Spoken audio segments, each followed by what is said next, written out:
On navire Argue sur une zone humide réhabilitée, une ancienne carrière, et dans cette nature un peu particulière.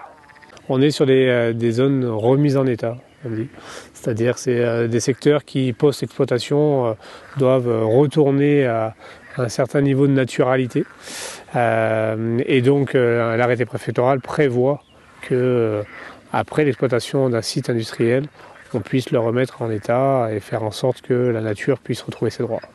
Je pense que les premiers à en profiter à une échelle, c'est un peu une réflexion à échelle macro, c'est l'homme, je pense, quelque part. C'est-à-dire les milieux, les zones humides, les forêts, les animaux, la flore. Tout ça, c'est quelque chose qui est en interaction avec nous autres. Et je pense que si on revient à un effet plus micro, en focus sur cette zone humide et la démarche, je dirais qu'on est sur d'abord peut-être l'être humain à travers sa manière de pratiquer, de vivre son environnement, les touristes, les gens qui passent, les agriculteurs vont trouver dans un aménagement comme celui-ci quelque chose de nouveau, des fois peut-être même un peu de réconfortant quelque part, et d'agréable à vivre. Et puis après, tu as ces effets volontaires de créer des niches comme ça, créer des zones refuges pour la faune, la flore, d'autant plus pour la faune. Et donc on a un effet un peu de synergie entre la volonté de remettre en état un site et en même temps offrir un milieu nouveau à une faune qui des fois a plus en plus de mal à le trouver parce que c'est les zones humides sont des milieux qui sont relativement maltraités. Parce que drainés, parce que impactés par les intrants chimiques entre autres. Et c'est vrai qu'aujourd'hui trouver des secteurs suffisamment grands de qualité, c'est pas toujours évident pour une partie de la faune qui les occupe. Le gros du travail a consisté à faire un creusement, à faire un travail sur la topographie, sur l'orientation un peu hydro, s'assurer que l'eau serait bien présente et comment ça connecterait. Et après le reste c'est l'air, les oiseaux, la banque de graines qui existe dans le sol. Et c'est probablement une des meilleures manières de faire, surtout en milieu humide, plutôt que se risquer à introduire des essences. Il vaut mieux laisser la libre expression de ce qui existe dans la nature.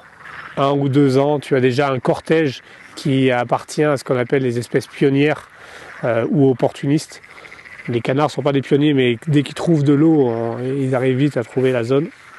Et pour une grosse partie des autres animaux qui sont présents, ils bénéficient aussi des effets de continuité et de corridor. C'est-à-dire que ce sont des espèces qui sont présentes à proximité et qui bénéficient d'un nouvel espace et qui viennent donc à coloniser une niche nouvelle. Et donc on a un effet comme ça de remplissement qui est naturel dans le monde. L'écologie, tu entends, là, ça commence à partir en chœur, pourtant il fait assez frais ce matin. Et ben voilà, on a cet effet où la niche se remplit et devient active.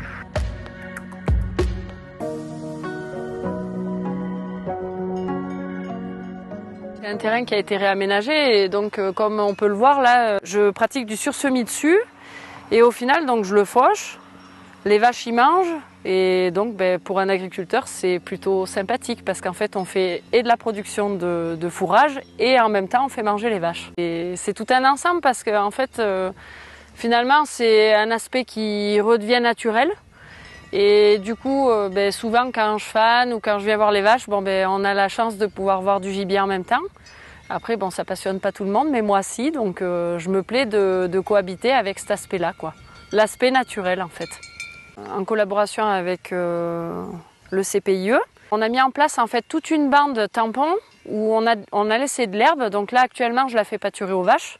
Mais en fait, on l'a laissé durant tout un laps de temps. C'était prévu pour voir justement s'il y avait des nichées d'oiseaux qui se faisaient plutôt rares et qui apparemment, donc j'ai pas vu encore, mais apparemment seraient revenus. Donc je suis assez contente d'avoir pu contribuer à ça. Certes, j'ai laissé une bande d'herbe, mais ça a contribué de nouveau à l'aspect naturel du cycle au bord du lac et ce qui s'ensuit, quoi.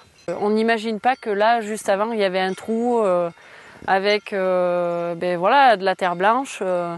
Aujourd'hui, c'est une super grande prairie avec un lac, des vaches qui pâturent, moi qui peux faire mon travail et du gibier qui vient se réinstaller. Et au final, même je pense qu'on a plus de gibier maintenant que ce qu'il y avait avant, quoi.